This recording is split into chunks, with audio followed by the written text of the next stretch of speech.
में थे गांधी और मस्तिष्क में एक नए स्वतंत्र भारत का सपना।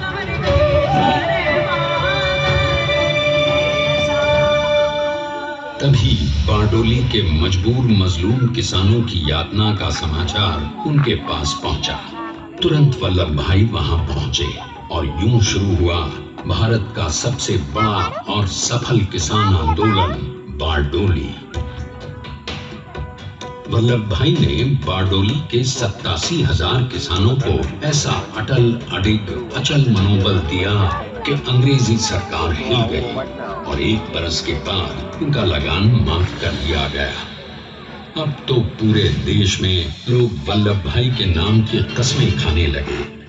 स्वयं महात्मा गांधी ने कहा, अब वल्लभ भाई मेरे शिष्य या साथी नहीं, सारे देश के सरदार हैं। और देश को मिल गया एक अनोखा असरदार सरदार।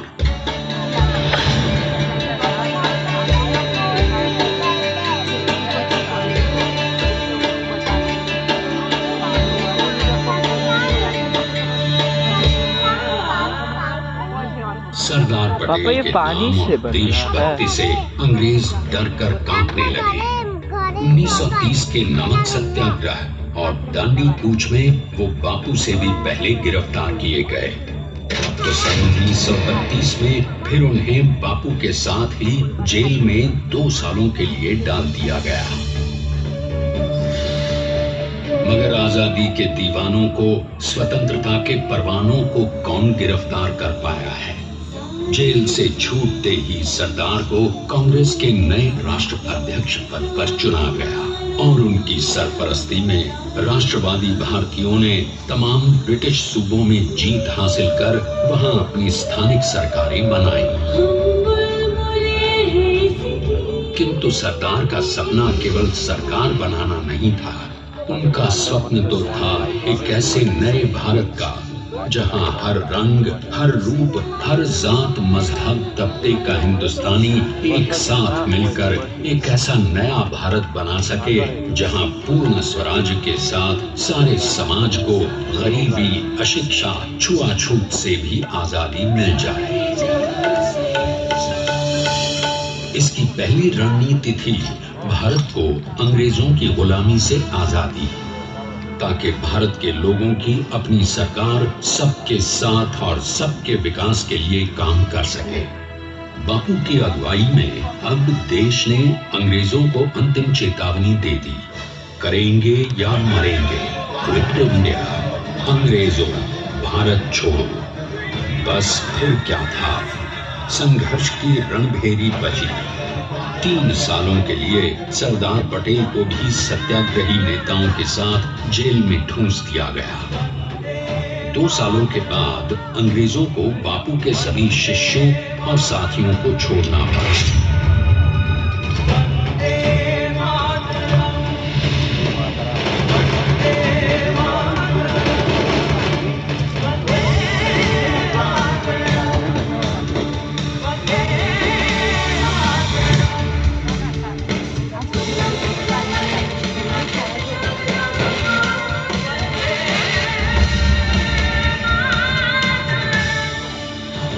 स्वतंत्रता के स्वप्न के सच होने के साथ अब सरदार पर कई एक नई जिम्मेदारियां थीं। आने वाली आजादी की तैयारी और एक नए भारत के लिए नए लोकतांत्रिक संविधान की संरचना। जैसा उनके साथी ने खुद कहा था, सरदार ने ही छेनी हथौड़ी लेकर एक नए भारत को उकेरा है।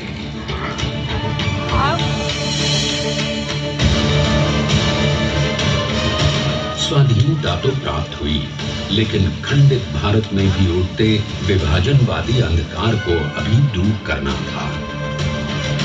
जब देश के खंड खंड होने का भय उत्पन्न होने लगा, तो सरदार ने निर्भय होकर खुद अपनी केंद्र सरकार और साथियों को भी चुनौती दे डाली और जम्मू कश्मीर को बचाने के लिए सारे देश का आकाश वायुयानों से भर गया।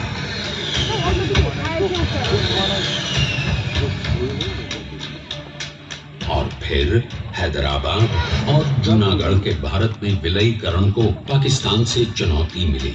सरदार चाहते थे कि देश की 1 इंच धरती अब और विभाजित